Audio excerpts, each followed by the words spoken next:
Découvrez un extrait exclusif de ce livre audio et profitez d'un essai gratuit sur Audible via le lien dans la description. Le sourire disparaît. « Si, il vient », dit-elle à contre-cœur avant de rajouter « Tu te fais du mal ». Je hausse les épaules. Elle me connaît trop bien, Charlotte. Je soutiens son regard suspicieux, mais je sais qu'elle sait que c'est pour lui la frange qui retombe juste en dessous du sourcil, faite en sortant du bureau, les talons aiguilles, tellement douloureux que j'ai envie de m'amputer les 2 pieds, et le jean slim. Parlons-en du jean. Le jean pour faire genre, j'ai mis un jean, je suis venue sans me changer parce que je suis une fille cool. Depuis le temps qu'on est copines, Chat n'est pas du style à se laisser berner par le jean ou la prétendue réunion annulée. Elle devine même probablement mes nouveaux sous-vêtements au bad en dentelle, achetés rien que pour l'occasion. Que voulez-vous, le hasard ne favorise que les esprits préparés. Elle le sait, mais elle ne dit rien. Elle ne juge même pas, elle s'inquiète. « Et moi qui espérais te présenter quelqu'un, » soupire-t-elle. « Un avocat qui bosse avec Greg. Il a 30 ans, il est super gentil et marrant, et en plus il... » Je n'écoute plus. Guillaume vient d'entrer avec son sourire tranquille.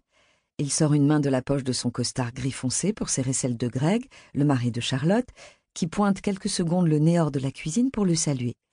Il se tape dans le dos, je lis sur ses lèvres « Comment ça va, mec ?» C'est grâce à moi qu'il est comme ça, vous savez. Je lui ai appris à se tenir droit. Je lui ai coupé les cheveux, je lui ai fait acheter des costards à sa taille et remplacé ses lunettes par des lentilles. J'ai fait naître sur ses lèvres cet éternel demi-sourire qui fait rougir ses stagiaires. Je lui ai donné confiance en lui. Et pourtant, je l'aimais avant, avec ses costumes mal taillés, ses lunettes d'intello, ses cheveux trop longs et sa timidité. Je l'aimais quand il rasait les murs du bureau et que les autres filles ne le voyaient même pas. Charlotte me propose un verre et je me réveille. Je réponds que je vais aller me chercher une bière dans le frigo. J'évite le regard de Guillaume. Je souris à tout le monde, sauf à lui, et tout le monde me regarde, sauf lui. Je suis pathétique. Dans la cuisine, je trouve Greg concentré sur le découpage d'une pizza faite maison. « Bon anniversaire, Greg !» Il lève la tête, brandit un couteau enthousiaste et fait gicler de la sauce tomate sur sa chemise bleu ciel. « Chloé, ça me fait plaisir. Charlotte m'avait dit que tu ne pouvais pas venir. »« Finalement, si. J'ai pas fait très original, je t'ai apporté une bouteille de G&B comme tous les ans. » Il me fait la bise. « Merci, fallait pas. » Il est sympa, Greg. Lui et Charlotte forment un couple comme il n'en existe plus, jusqu'à ce que la mort les sépare.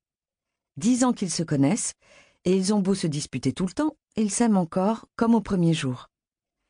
Concrètement, si je rencontrais l'homme de ma vie demain, ce qui reste, soyons lucides, fort peu probable, j'atteindrais le stade de relation auquel ils sont actuellement en même temps que la ménopause.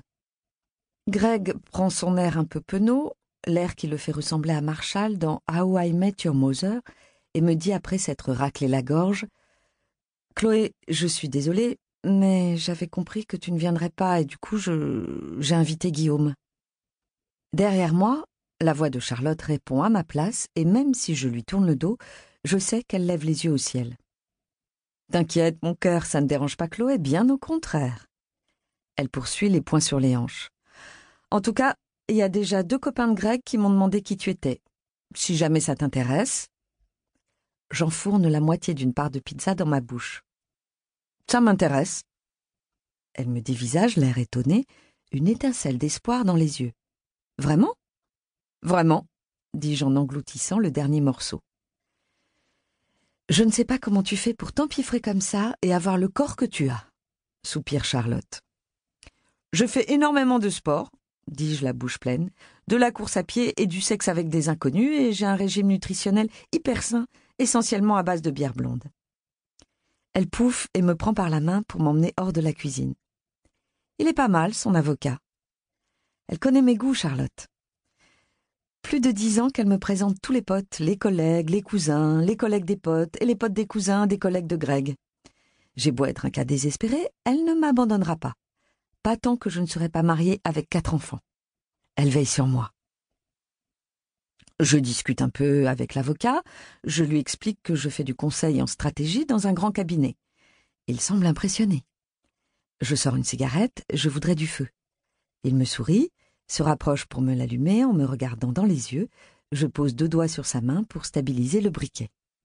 Un peu inquiet, il me demande si on a le droit de fumer ici, et je lui tends la cigarette avec la marque de mon rouge à lèvres au bout pour qu'il avale une bouffée. Il est sexy quand il fume, mais je ne suis pas là pour ça. Guillaume est justement en train de rappliquer, la mâchoire légèrement crispée. En ce bas monde, sachez-le, la seule chose plus prévisible qu'un homme, c'est la date du jour de l'an. « Chloé ? Tiens, Guillaume, salut, je ne t'avais pas vu. » Il tripote son nœud de cravate, ses yeux bleus vissés aux miens. « Ça va ? Je peux te parler ? » ?»« Oui, bien sûr. » L'avocat comprend qu'il dérange, il s'éloigne, et j'ai un vague remords de l'avoir allumé. « Nouvelle coiffure ? » ?»« Yep, travail de José en bas du bureau. » Il se détend, ses yeux pétillent et se plissent quand il sourit. On se parle un peu, 10 minutes. Du nouvel iPhone qui vient de s'offrir. C'est très difficile, vous savez, de se mettre à dire des banalités à quelqu'un avec qui vous avez tout partagé pendant des années. Bien pire que de ne plus se parler. Mon corps a gardé des réflexes d'avant. Le réflexe de glisser 2 doigts dans son nœud de cravate pour le lui enlever, d'appuyer ma tête sur son épaule, de jouer machinalement avec les petits cheveux qui bouclent sur sa nuque. C'est fini maintenant, je n'ai plus le droit. Alors, je retiens ma tête, ma main, mes sourires, et au bout de 10 minutes, je lui dis avec un petit soupir « Allez, on ne va pas se parler toute la soirée, je ne voudrais pas qu'on croie qu'on est ensemble. » Il me sourit de ses yeux bleus, un petit pli triste aux lèvres. « La moitié des mecs de la salle ont les yeux braqués sur toi, ça devrait pas être trop compliqué de te trouver un amoureux. » J'éclate de rire, un peu trop fort, et je lui tourne le dos un peu trop vite. J'ai envie de pleurer. 3 heures passent, j'ai fumé 17 Marlboro Light, j'ai discuté avec tout le monde, j'ai donné mon numéro de téléphone à 2 types, dont l'avocat, et un faux numéro à un 3e. Dans les toilettes, je vérifie mon mascara, fais une retouche au crayon noir. Je bois de l'eau au robinet. Dans la cuisine, Charlotte dispose les bougies sur le gâteau en pestant contre les potes de Greg qui ont réveillé leur fille Sophie. Sophie a 3 ans et pleure pieds nus dans l'encadrement de la porte de la cuisine. Son doudou traîne par terre. Je la prends dans mes bras. « Allez, ma belle, on va dormir. »« T'es belle comme une fée, tati Chloé, » dit-elle en sanglotant, et une bulle de morve éclate sous sa narine gauche. Je l'emmène dans sa chambre, la pose sur son lit. Elle sent la vanille, le chaud des bébés. Elle exige un câlin et j'obtempère. J'adorerais pouvoir ordonner aux adultes de me faire des câlins avec une telle assurance. Je couvre de bisous ses joues rondes et tendres, l'enroule dans sa couette en disant que je vais faire un sushi de Sophie et la manger parce que j'adore les sushis de Sophie. Elle crie, elle rit, elle se débat, elle ne veut pas finir en sushi. Elle me bave sur les joues. Tant pis pour le maquillage.